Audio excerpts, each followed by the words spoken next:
नमो अरिहन्ताणं नमो सिद्धाणं नमो आयर्याणं नमो वज्रायाणं नमो लोये सौवसाहुणं।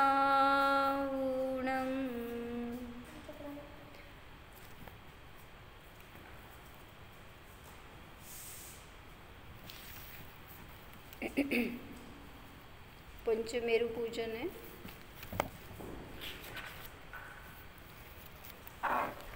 स्थापनेपासून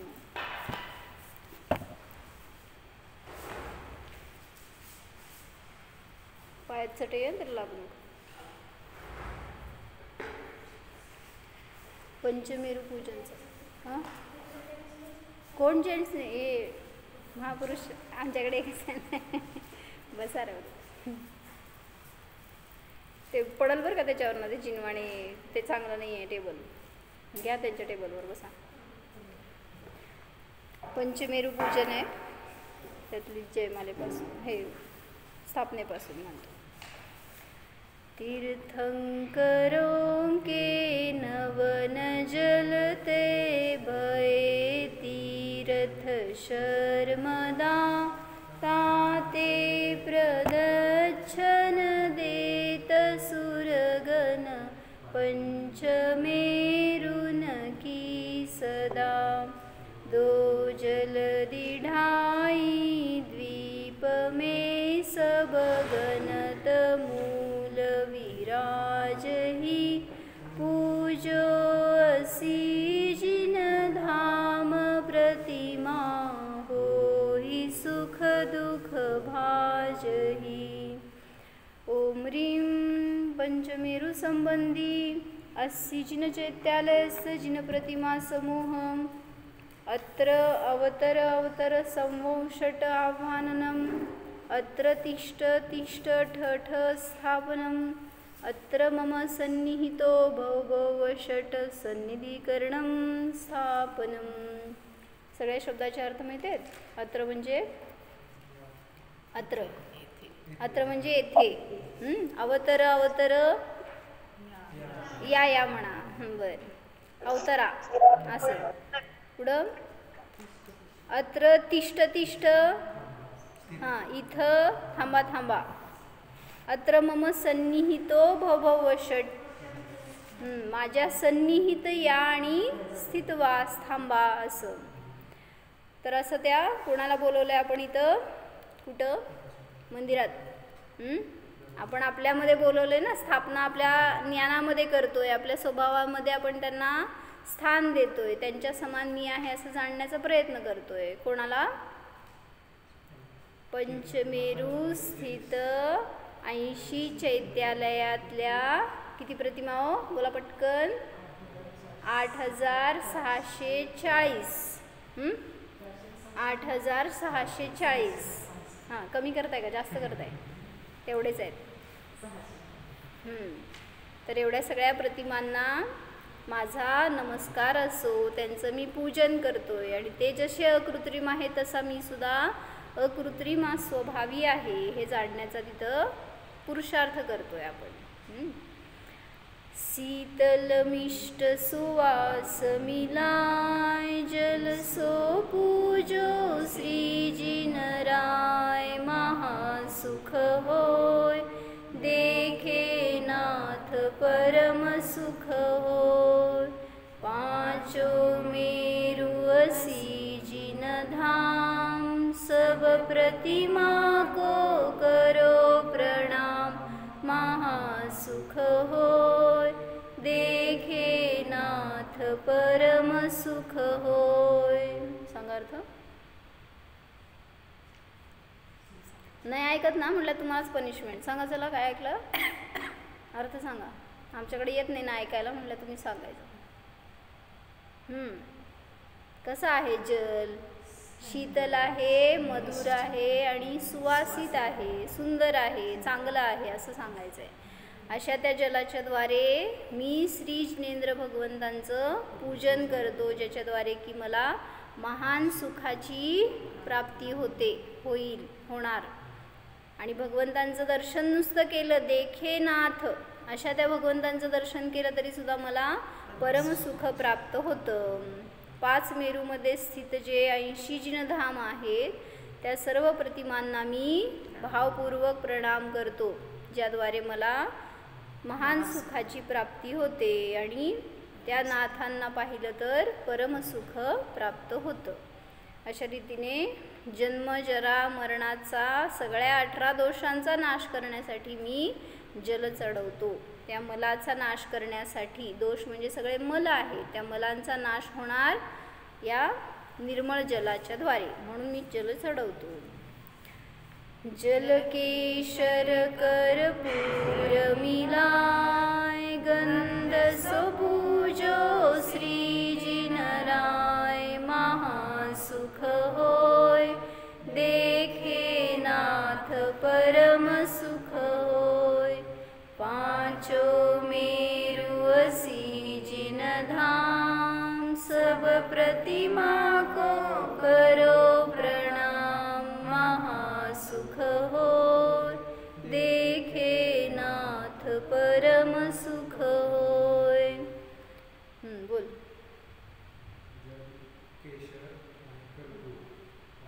मिसळून त्या गंधाच्या द्वारे मी पूजा करतो, ज्याच्याद्वारे की महान सुखाची परमसुखाची प्राप्ती होते. या पूजेच्या द्वारेच नाही तर त्या 80 चैत्यालयामध्ये स्थित असणाऱ्या प्रतिमांना केलेल्या प्रणामाच्या द्वारे, त्यांच्या दर्शनाच्या द्वारे सुद्धा मला महान सुखाची परमसुखाची प्राप्ती होते. तर जे काही सुगंधित उत्कृष्ट द्रव्य आहे त्याच्याद्वारे मी हे पूजन करतो. कशासाठी सांगितलं? चंदनसुद्धा संसार तापाचा नाश करण्यासाठी, अशांतीचा नाश करण्यासाठी, शांत स्वभावाला जाणण्यासाठी, म्हणून मी हे चंदन चढवतो. पुढं. अमल अखंड सुगंध सुहाय अक्षत सो पूजो जिनराय महासुख होय देखे नाथ परम सुख होय. 5 मेरु असी जिनधाम सब प्रतिमा को करो प्रणाम महासुख होय देखे नाथ परम सुख होय. सांगा धनश्री कसा आहे तांदूळ?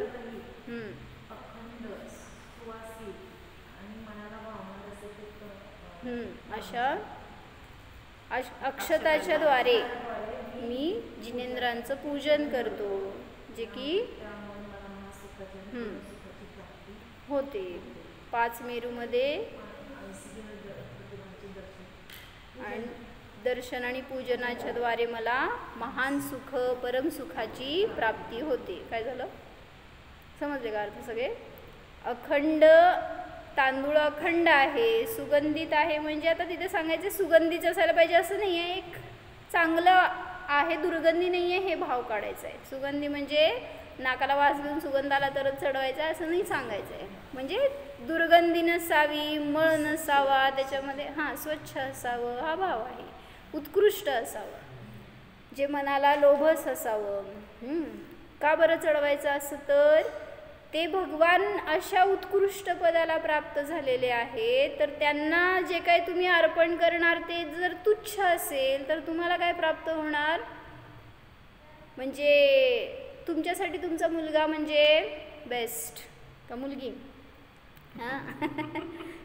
म्हणजे जगात इतरांपेक्षा मला माझं मूल एकदम श्रेष्ठ आहे ना, मग मी जे काय देणार त्याला श्रेष्ठ देणार, उत्कृष्ट देणार, हलकं तर देणार नाही. बाकीच्या समोर आले तर ठीक आहे, त्यांना काय मिळेल नाही मिळेल, पण माझ्या मुलाला जे मिळवणार ते देणार ते चांगलंच असायला पाहिजे, अशी माझी भावना आहे ना. मग इथे तर सांगतायत की भगवान सर्वश्रेष्ठ आहेत, 3 लोकांमध्ये त्यांच्या समान दुसरं कोणीही श्रेष्ठ उत्कृष्ट नाही आहे. मग त्यांना जे समर्पण करणार ते कसं असायला पाहिजे? सगळ्यात उत्कृष्ट असायला पाहिजे.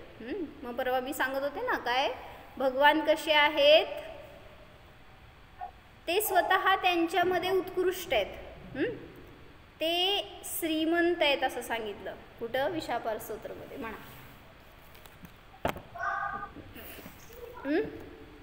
कसे आहेत भगवान? श्रीमंत आहेत म्हणून सांगितलं बरं का. भगवंतांच्या समान श्रीमान दुसरं कोणी नाही आहे विश्वामध्ये. तर ते त्यांची श्रीमानता कशी आहे ह्याच्यात आहे का मला माहीत नाही. पूजा पाठ आहे. 21वा श्लोक आहे विशापार स्तोत्रमधलं. काढा की असलं तर फोनमध्ये.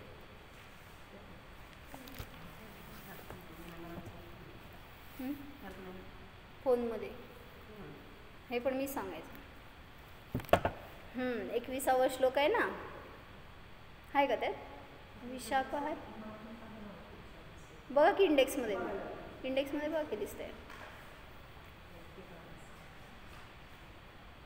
श्रिया परं पश्यति साधुनि स्व श्रीमान् कश्चित् कृपणं त्वदन्यः यथा प्रकाश स्थितमन्धकार स्थायीक्षते सो न तथा तमस्थम्. अर्थ है 21. जोरात जोरात.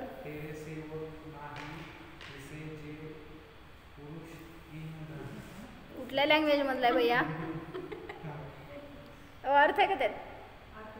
नाही हवंय. बरं, काय सांगितलं? श्रिया परम पश्यति साधु निस्वह. म्हणजे श्री म्हणजे लक्ष्मी. लक्ष्मीच्या द्वारे जे परम म्हणजे श्रेष्ठ पाहतात. कोणाला? निस्वह म्हणजे निर्धनांना. काय माझ्या डोळ्यासमोर द्यायचं जरा असं श्लोक म्हणजे अर्थ करायला काय मिळालं का तुम्हाला भाभी? ह्याच्यावर काय सांगितलं? साधू निस्वह म्हणजे श्री म्हणजे लक्ष्मी. तर लक्ष्मीच्या द्वारे जे स्वतः श्रेष्ठ आहेत ते निस्वह म्हणजे जे निर्धन आहेत त्यांना साधू पश्यती म्हणजे सज्जन पाहतात. असं नाही की हीन दृष्टीने पाहतात. तेच खरे श्रीमान आहेत. काय जाऊ देत, मी काय सांगायला आहे का? काय कळलं? तुमच्याकडं धन आहे म्हणून तुम्हाला श्रेष्ठ मानणारे लय भेटतील, पण ज्याच्याजवळ धन नाही आहे तो सज्जन आहे असे त्यांचे गुण पाहणारा तो खरा श्रीमान आहे. श्रीमान कश्चित कृपणं त्वदन्यः. हे भगवान तुमच्यापेक्षा अन्य दुसरा कोणीही या जगामध्ये श्रीमान नाही.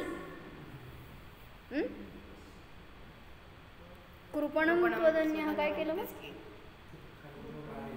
धनवानों की ओर लखत वे नाही लखतपण तेरे सेवक नाही इसे जे पुरुष ही धन.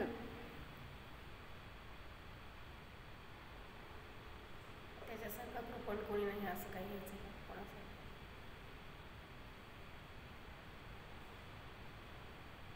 तुझ्याहून अन्य कोणीही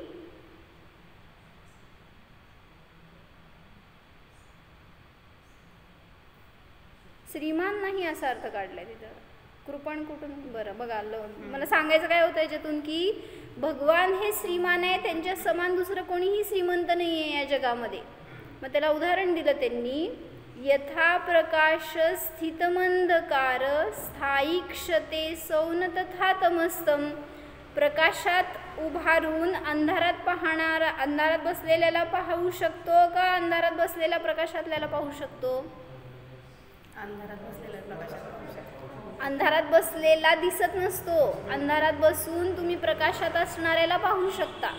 यथा प्रकाश स्थितम, ज्याप्रमाणे प्रकाशामध्ये स्थित राहून अंधकार स्थायी अंधकारामध्ये स्थित असणाऱ्याला न इक्षते पाहू शकत नाही. तथा तमस्थम, त्याप्रमाणे ज्याप्रमाणे की तम म्हणजे अंधकारामध्ये बसून उजेडात असणाऱ्याला जो पाहू शकतो तसं उजेडात असणारा अंधारात असलेल्याला पाहू शकत नाही. तसं सांगतायत की भगवान श्रीमान आहे, त्यांची दृष्टी कृपणांकडे पाहण्यासाठी जशी आहे तशी कृपणांची नसते. किंवा अन्य श्रीमानांची नसते. म्हणजे भगवान हे डिफरंटच आहेत सगळ्यांपेक्षा, अशी त्यांची वेगळी क्वालिटीची श्रीमानता आहे असं सांगायचं आहे. तर म्हणून सांगितलं की त्यांना सोडून अन्य कोणीही श्रीमान नाही. कशासाठी सांगितलं आहे? उत्कृष्ट गोष्ट आपण त्यांना चढवतोय तर जे स्वतः स्वभावानेच उत्कृष्ट आहे त्यांना जे काही चढवलं जाणार ते पण हीन नसावं, ह्याच्यासाठी अशा उत्कृष्ट अक्षतांच्या द्वारे मी हे भगवान तुमचं पूजन करतो. आणि मागं भाव काय आहे त्याच्यात? का पूजन करताय? अक्षताच्या द्वारे हां, अक्षय स्वभावाची प्राप्ती करण्यासाठी. अक्ष म्हणजे काय सांगितलं होतं? अक्ष म्हणजे आत्मा, त्या आत्म्याची प्राप्ती करण्यासाठी. आणि अक्ष म्हणजे इंद्रिया, पण मग त्या इंद्रियांचा नाश करण्यासाठी म्हणा, अतींद्रिय स्वभावाची प्राप्ती करण्यासाठी. कुठे होई पेन? जाऊ घेऊन येते, खिडकीत आहे. आता राहू दे, मग कधी रात्री बसायचं काय परत आपण? हां काय भाभीजी घ्या वही पेन. ओ तिथले त्या 2 आहेत, असं सगळ्यांसाठी घेऊन ठेवतो आम्ही.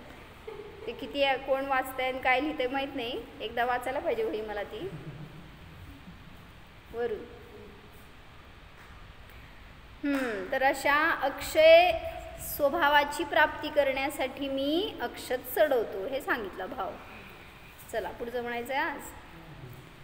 वरनने कर हे महकाय फूल सो पूजो श्रीजी नराय महासुख होय देखे नाथ परम सुख होय पांचो मेरु असी जिन धाम सब प्रतिमा को करो प्रणाम महासुख होय देखे नाथ परम सुख होय. सांगू शकता अर्थ काय आहे? वर्ण वर्ण वरण नाही येते, वर्ण वर्णचं वर्ण केलं त्यांनी. वर्ण अनेक प्रकारचे आहेत. काय? तुमच्या फुलांचे अनेक प्रकारचे वर्ण आहेत. तर हां, महकाय म्हणजे सुवासित आहे, ज्याचं की सुगंध पसरलाय सगळीकडं. अनेक रंगाच्या सुगंधी फुलांच्या द्वारे, अशा त्या पुष्पांच्या द्वारे, दिव्य पुष्प आहेत बरं का ते, त्यामुळं त्या पुष्पांच्या द्वारे श्री जिनेंद्र भगवंतांचं पूजन केलं असताना महान सुखाची प्राप्ती होते. जिनेंद्र भगवंतांच्या दर्शनाने परमसुखाची प्राप्ती होते. कसे आहेत ते भगवान? त्या भगवंतांची देवगण येऊन पूजन करतायत. आणि त्यांनी जेव्हा हे द्रव्य चढवतायत त्यावेळेस ते कुठलं आहे? कुठली फुलं चढवायची असते? अनगभागी, जास्वंद, गुलाब, कुठली चढवायची? मग कसं म्हणलं तिथं त्यांनी? अनेक वर्णांची पूर्ण फुलं चढवतो, सुगंधित चढवतो. दिव्य म्हणजे ज्याच्यामध्ये कोणतीही हिंसा नाही. कसं असतं ते? कुठं असतं ते? विचारा की, तुम्ही विचारलाय मी सांगणार असते. तुम्हाला शंकाच नाही, तुम्ही निशंक ऐकताय, मग कसं सांगायचं? तर सांगतायत दिव्य म्हणजे ते वनस्पती काहीक नाही आहेत, पृथ्वी काहीक आहेत. वनस्पती काही जीवांमध्ये, त्या फुलांमध्ये वगैरे उत्पत्ती आहे. तो स्वतः एक जीव आहे, त्यामुळं ते चढवण्याची तिथं परमिशन नाही. किंवा तुम्ही जर त्या जीवांची घात करू इच्छित नसाल तर ते चढवणं योग्य नाही आहे. म्हणून सांगितलं तिथं जे देवलोक आणून चढवत आहेत ते कसं आहे हो? पृथ्वी काही जीव आहेच आहे ते, किंवा कल्पवृक्षापासून प्राप्त झालेला आहे, त्यामुळे त्याच्यामध्ये हिंसेचा दोष येत नाही. म्हणून म्हणलं की अशा ते मग अनेक वर्णांचे असतील, अनेक प्रकारची त्याला महक असेल, अनेक हां का नाही नसणार? सगळं दिव्य आहे ना. पृथ्वी काय घ्यायला कसं महक असणार आहे? काय आता त्या दगडांना पण वास असतो कुठल्या कुठल्या, माहिती आहे का तुम्हाला? म्हणजे स्पर्शचं गंधवर्ण सगळ्यामध्ये आहे, काय हरकत नाही आहे त्याला वास असायला. जसं म्हणलं सांग रे, दगडाला कधी वास असते? कुठल्या दगडांना वास असतो असं? किंवा काय म्हणायचं आता, ते जे परफ्युम्स असतात ते दगडात म्हणजे ते लिक्विडच असते की सगळं, ते पृथ्वी काय कशाला ते बनवलेलं असतं? ते सगळं झाडापासून वगैरे बनवणार, फुलापासून बनवणार. फ्रॅग्रन्स कुठनं आणणार त्याच्यामध्ये? परफ्यूम जे बनवणार ते वनस्पती काहीचा वापर जास्त असतो, दगडाचा वापर नसतो त्याच्यामध्ये. बरं, असू दे, ते आपल्या डोक्याच्या बाहेरचा भाग आहे, कारण हे दिव्य आहे, इथल्या जगातलं नाही आहे ते. जे काही देव लोक आणतायत तर ते कल्पवृक्षापासून प्राप्त झालेलं सगळं दिव्य भव्य असणार. त्याच्यामध्ये काय आपल्या बुद्धीचा विषय तो नाही. म्हणजे जेव्हा ते भूमीमध्ये असणारे जीव पाहिले असतील किंवा देवगण पाहतील, तर अशा त्या दिव्य फुलांच्या द्वारे मी भगवंतांचं पूजन करतो. कशासाठी? महान सुखाची प्राप्ती हो, परम सुखाची प्राप्ती हो म्हणून. अजून काम भावना नष्ट करण्यासाठी. म्हणून सांगतायत काय की जी वासना आहे अंतरंगामध्ये, तर ती नष्ट करण्यासाठी पुष्प चढवलं जातं असं सांगितलं. का? त्याचा काय संबंध आहे?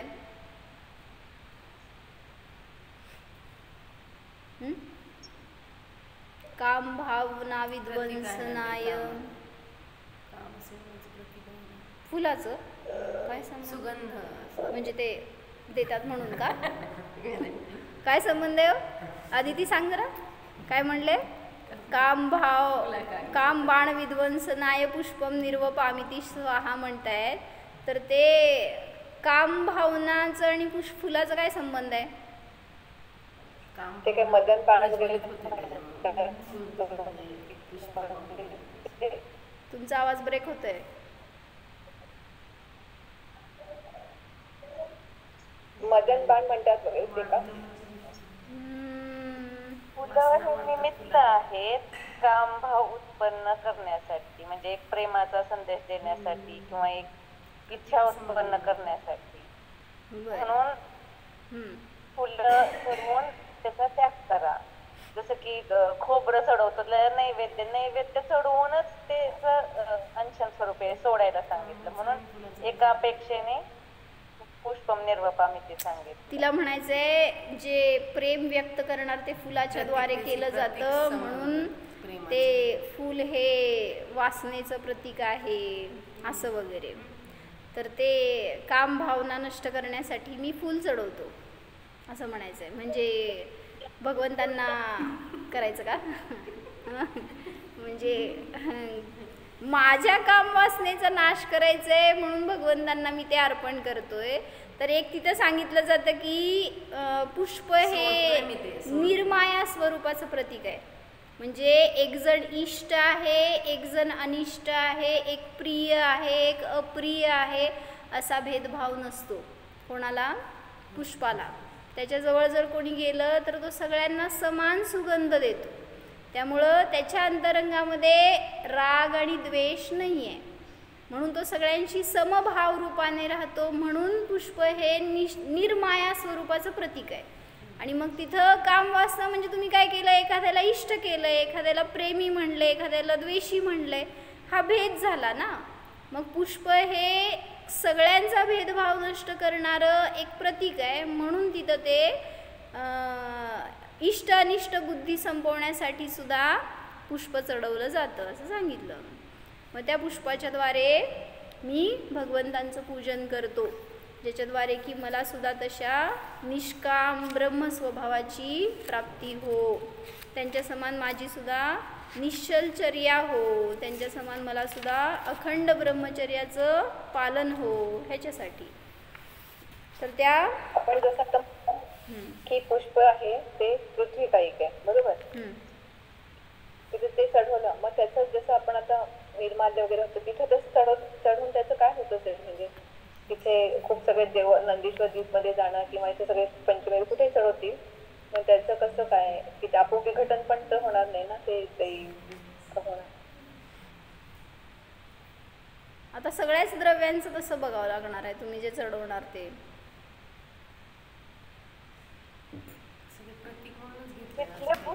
पंचरत्नमयीच असणार आहेत.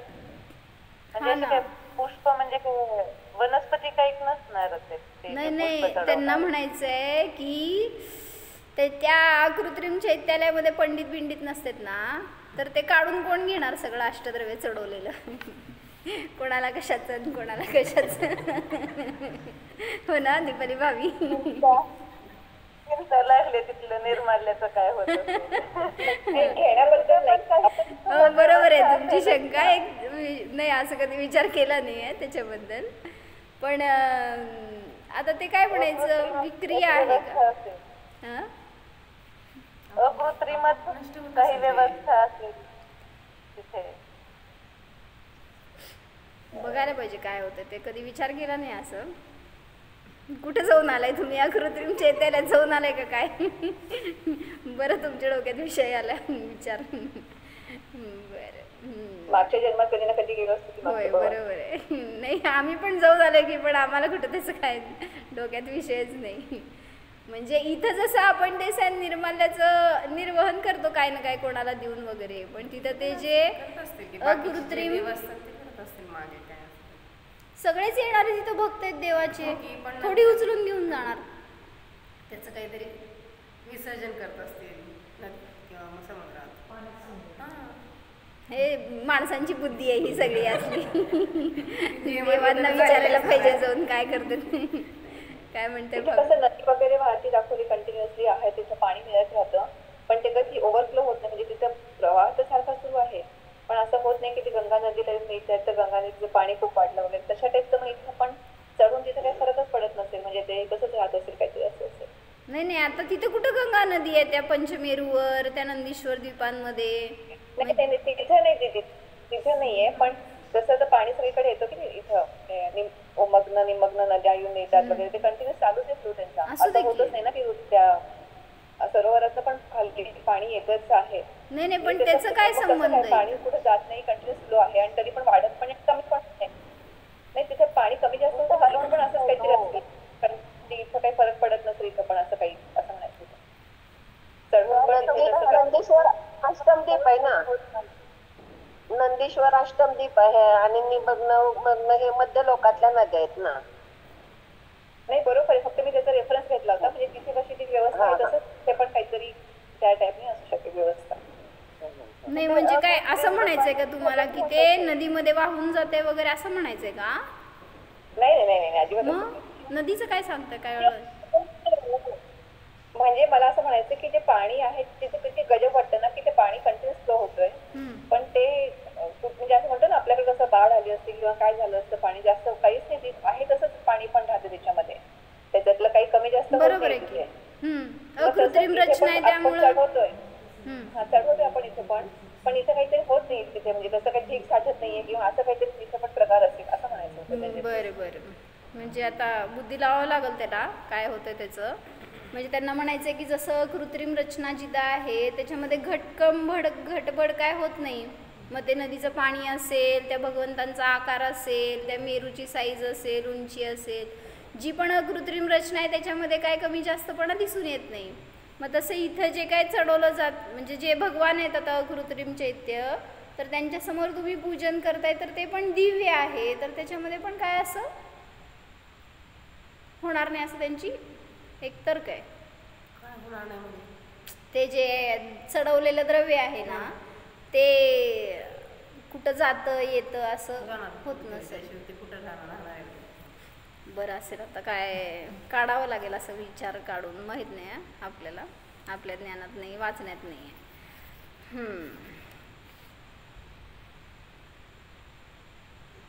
इथं आणून चढवलं तर तुम्ही लोक काय कराल? ते देव लोक आले आणि इथं आणून चढवलं तर काय करणार हो तुम्ही?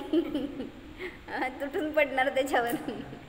म्हणजे यायचे ना देव पूर्वी, चतुर्थ काळामध्ये पण देव यायचे इथं, आणि सगळ्या कृत्रिम इथं पण आता आहेत म्हणतोच की आपण. तुम्हाला फक्त दृश्यमान नाही आहेत ते आता, आपल्या डोळ्याला दिसणार नाही आहेत, पण ते त्यांचं करतायत. आणि विक्रिया म्हणायचं आहे का त्याला? जे आणतात ते कसं द्रव्य आणतात ते काही विक्री असते तिथं पण कल्पवृक्षच आहेत. कल्पवृक्ष आहेत ते, विक्रिया कशी असेल त्याची? कल्पवृक्षाचं जे प्राप्त झालेलं आहे ते यथार्थ सत्य असणार ना, असं काय थोडी भूलभुलैया नाही आहे. हां हो बरोबर आहे की पूर्ण सगळं अष्टद्रव्य जे काय चढवलं ते दिव्यच असतं त्यांच्याकडून आणलेलं. म्हणजे मग ते पुष्प असेल, दीप असेल, धूप असेल, सगळं सांगितलं. पृथ्वी काही आहे.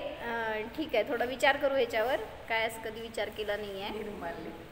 निर्माल्याचं काय होतं.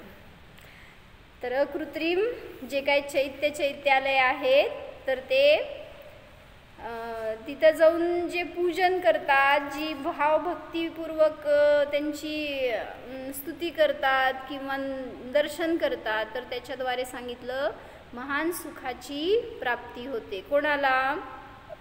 म्हणून मागं पण सांगितलं होतं मी की जे कोणी अकृत्रिम चैत्यालयाचं दर्शन करतात ते नियमाने सम्यक दृष्टी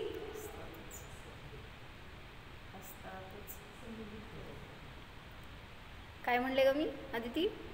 जे कोणी अकृत्रिम चैत्यालयाचं दर्शन करतात, पूजन करतात, ते नियमाने सम्यक दृष्टी होतात का? होतात असं नाही. हा नाही संबंध. मिथ्या दृष्टी पण जात आहेत तिथे दर्शन करायला. फक्त सांगितलं काय वीरसागर महाराजांचं वाक्य असं, अकृत्रिम चैत्यालयात थांबा जरा आता ऐका माझं.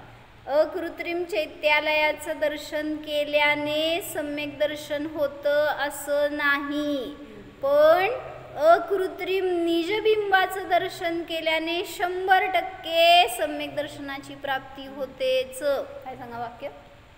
अकृत्रिम चैत्यालयाचं दर्शन केल्याने बाहेरच्या निजबिंबाचं दर्शन केल्याने सम्यकत्वाची प्राप्ती होईल नाही, परंतु स्वतःच्या अकृत्रिम निजबिंबाचं दर्शन केल्याने सम्यक दर्शन होणारच. समजलं काय म्हटलं? भगवंतांचं दर्शन केलं की अनेक भावात केलं, पण अजून सम्यक दर्शन झालं नाही. लिहा काय. त्यामुळं जे आजपर्यंत केलं नाही ते करा ना, ज्याच्याद्वारे तुम्हाला आत्म्याचा परिचय होणार आहे. तर ते एक अवलंबन आहे फक्त अकृत्रिम चैत्य, पण त्यांच्या समान मी आहे हे पुढं जाऊन जाणलं तर समजणार आहे.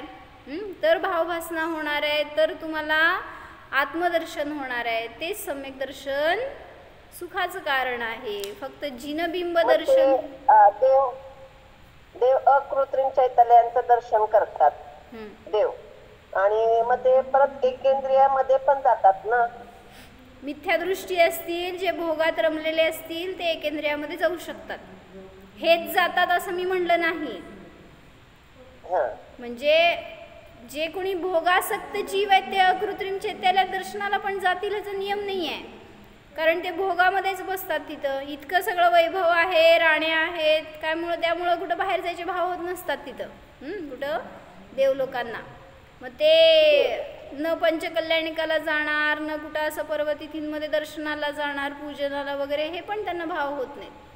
अनेक देव असे आहेत की जे आपलं विमान सोडत नाहीत, आपल्या घरातच राहतात, आणि किंवा मग जातील तर राण्यांबरोबर काय त्या देव्यांबरोबर विमानांमध्ये फक्त क्रीडा करायला जातील इकडं तिकडं, पण असे त्यांना भाव होत नाहीत. दर्शन, पूजन किंवा अनुमोदन या पंचकल्याणिका आदींना हे भाव त्यांना होत नाहीत. म्हणून सांगितलं असे देव जे कोणी भोगी असतात तर ते नियमाने मरून सांगितलं एकेंद्रिय आदित्रियांच्यामध्ये जन्मतात. काय म्हणत होतं? कोण बोललं का? तर मला काय सांगायचं होतं, काम भावना नष्ट करण्यासाठी आपण पुष्प चढवतोय. तर त्याच्यासाठी एक उदाहरण सांगितलं होतं पुराणामधलं. रावण माहित आहे आपल्याला? माहित आहे रावण, पण परवा माझ्याकडे असं आले होते छोटे मुलं कोणीतरी, कोण रावण म्हणले. इतकी परिस्थिती भयंकर झाली आहे ना, असं वाटलं आता कसं सांगायचं, आम्हाला कसं काय मिळालं असं वाटलं. म्हणजे रामायण माहित नाही, महाभारत माहित नाही, मी तर आता सगळं परत रामायण बघितलं बऱ्याच जणांनी, थोडंफार परिचित आहे. तर मी आता ते पुढचं पुस्तक लिहिते ना, तर त्याच्यावरच लिहा वाटायला लागलंय मला सगळं. म्हणजे कोण म्हणलं ते पुराण वाचायची कोणाला तयारी नाही आहे, कोणाला मागचं काय इतिहास जाणून घ्यायची इच्छा नाही आहे, आई वडिलांनाच माहीत नाही आहे, तर पोरांना काय माहीत असणार आहे. कोण सीता म्हणून विचारलं मला. आता तर कसं सांगायचं ना, किती म्हणलं आपल्याला जे मिळालं ना ते ग्रेट मिळालं. बरं चला, तर रावण होता तो कोण होता हो? अर्धचक्री होता, प्रतिनारायण होता, महान शक्तिशाली आणि जिनेंद्र भगवंतांचा भक्त पण होता. त्यांनी त्याच्या बळाचा वापर चुकीचा केला. काय केलं? सीतेचं अपहरण केलं.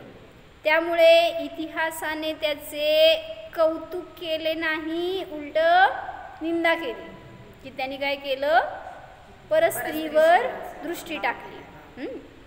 त्याची त्यामुळे ख्याती झाली नाही, पण रामाने आपल्या ज्ञानाचा, आपल्या बळाचा योग्य वापर केला म्हणून त्याची मंदिरे उभारली. अन्य अजैनांनी पण, आणि इवन तुम्ही जैन पण, रामदेव आहेत का तुमचे?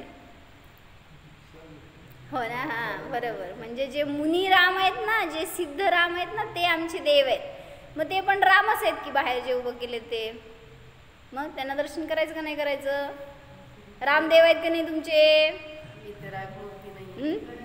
हां, तर राजकुमार अवस्थेतले, राजा अवस्थेतले राम आमच्यासाठी पूज्य नाहीत.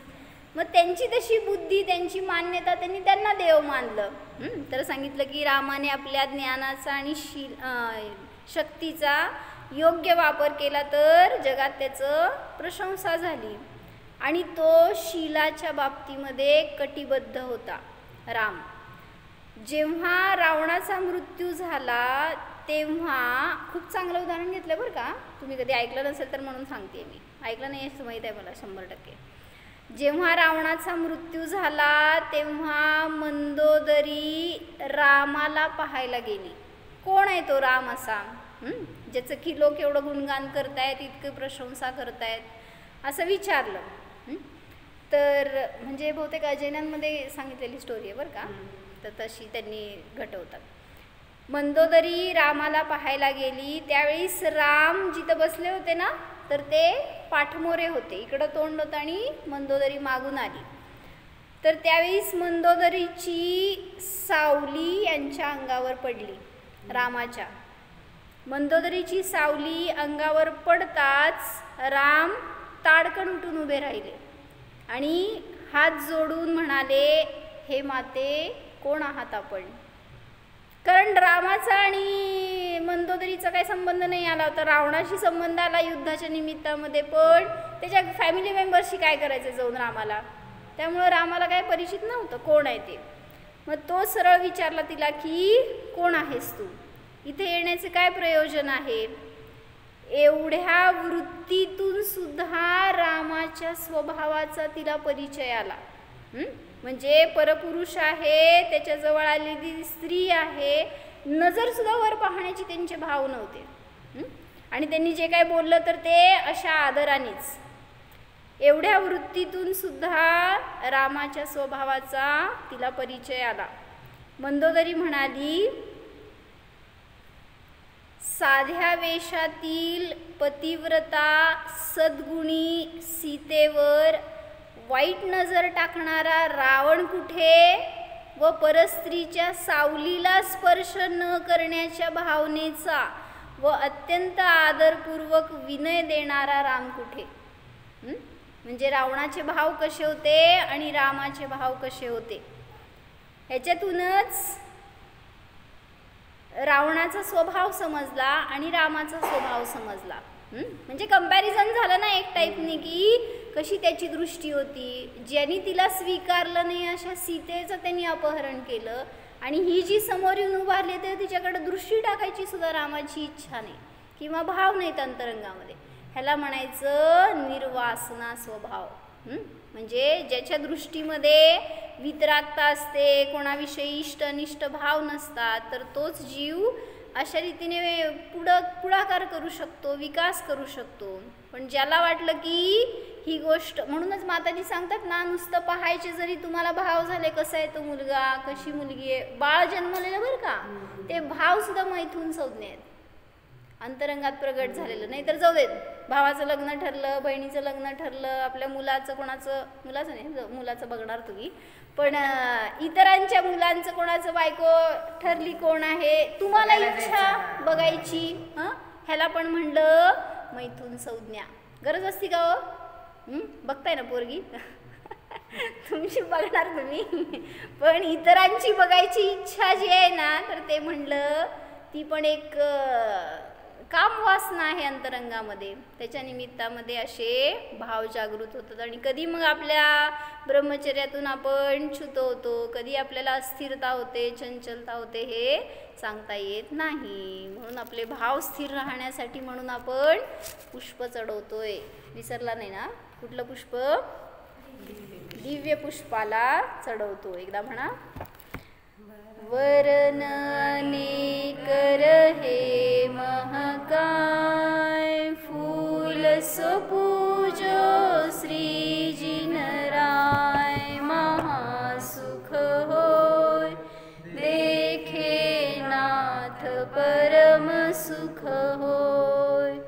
पाचो मेरु असी जिनधाम, सब प्रतिमा को करो प्रणाम. महासुख होय देखे नाथ परम सुख होय. ओम.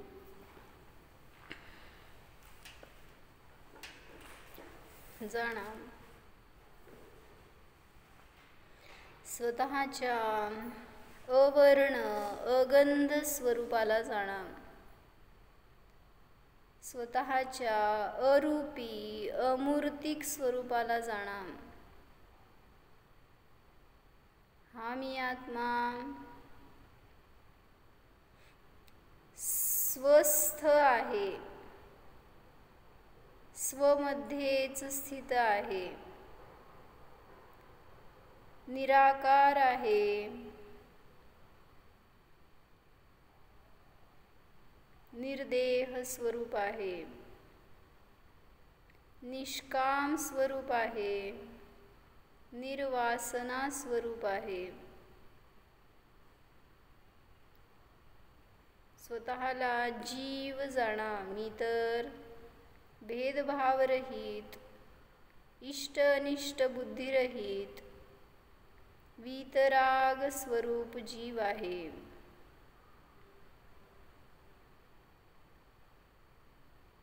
निष्काम स्वरूपोऽहम्, निर्वासना स्वरूपोऽहम्, ब्रह्म स्वरूपोऽहम्. ओम.